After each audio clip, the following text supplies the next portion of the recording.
కాళ్ళ కిందన ధూళి అన్ని సాక్ష్యాలేనండి.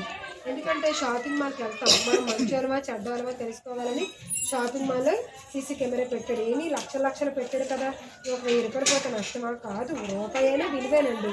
అంటే మనుషులకి అంత జ్ఞానం ఉంటే దేవుడికి ఎంత ఉండాలి?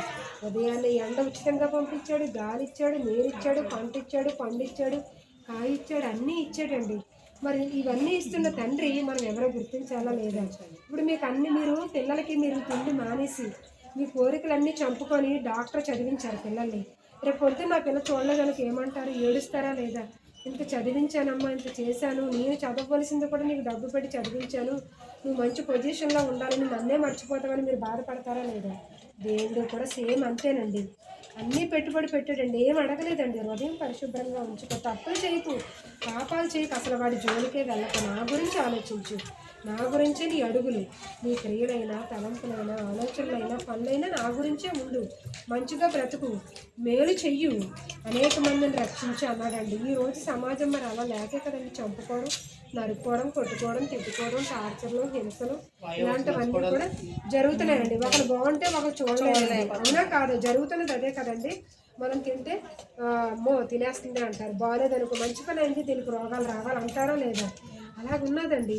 దేవుళ్ళో లేదండి ఆ నీతి. దేవుళ్ళో మంచి నీతి ఉంది. ఎలాగుంది?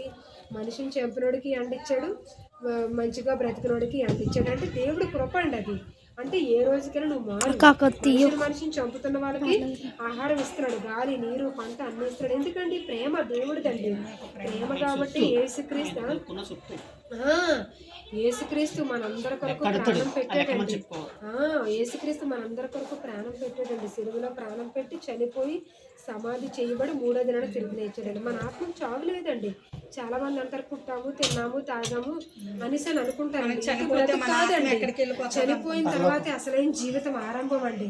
ఇప్పుడు ఇద్దరు పని చేస్తున్నారు, ఉదయం నుంచి రేపు 100 రూపాయలు వచ్చినప్పుడు ఏమనుకుంటే ఎంత కష్టపడ్డాం కాబట్టి 100 రూపాయలు వచ్చింది అని అంటారండి. అవునా కాదండి? అలాగే కష్టపడితేనే కదండి ఏదైనా. అందుకే దేవుడు కూడా ఇప్పుడు మేము ఉన్నామంటే చెప్పాలి.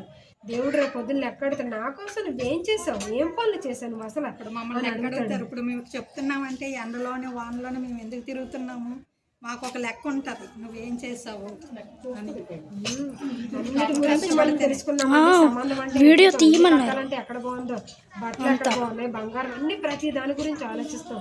అలాగే మనం పుట్టించిన దేవుడు ఎవరో కూడా తెలుసుకోవాలండి. ఆయన నమ్మాలండి. కులం అయితే కాదు, మతం అయితే కాదు, మార్గం దేవుడు ఒక్కడే. మనం పరలోకానికి వెళ్ళాలంటే యేసుక్రీస్తే మార్గం అండి. చనిపోతే మనం పరలోకానికి వెళ్ళాలంటే